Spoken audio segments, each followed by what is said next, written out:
This is not just a Halloween story.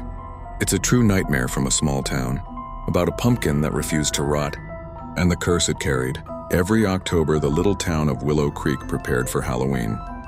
Families decorated their porches with jack-o'-lanterns, candles, and scarecrows.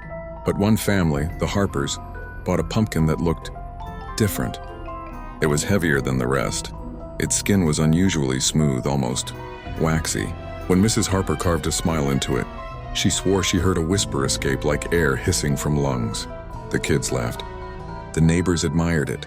And the pumpkin sat proudly on their porch, glowing every night. Weeks passed. The other pumpkins in town shriveled, collapsed, and rotted away.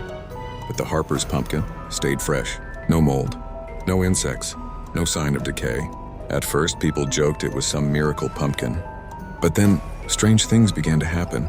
Neighbors passing by heard scratching noises inside it. Mrs. Harper woke up at night to find the pumpkin's carved smile looking wider. The kids said the eyes followed them when they walked past. One night, Mr. Harper decided to throw it away. He carried the pumpkin to the woods behind their house. But halfway there, the stem burned his hand and searing hot like metal in fire. He dropped it. The pumpkin didn't break. Instead, it rolled back toward the house on its own. By morning, it was back on the porch, sitting neatly as if it had never moved. And now, the carved smile looked jagged like sharp teeth. From then on, things spiraled. The family's youngest daughter began talking to it at night. She called it her pumpkin friend. Her voice would echo strangely, as if another voice spoke with her.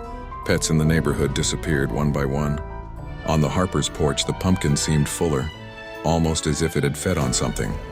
At exactly midnight, people walking past the house claimed they saw faces, screaming faces, moving inside its glowing flesh.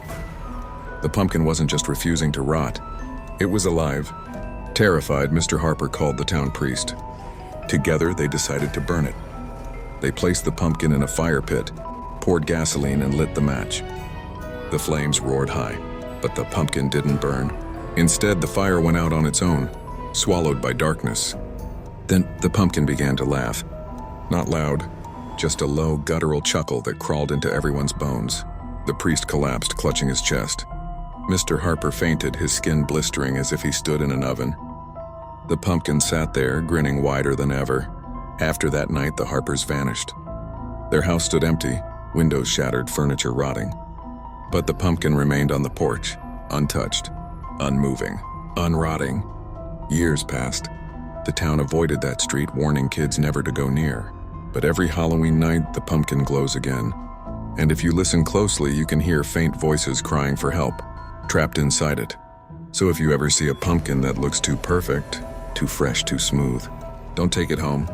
Because some pumpkins don't just hold candles, they hold souls. And they never ever rot.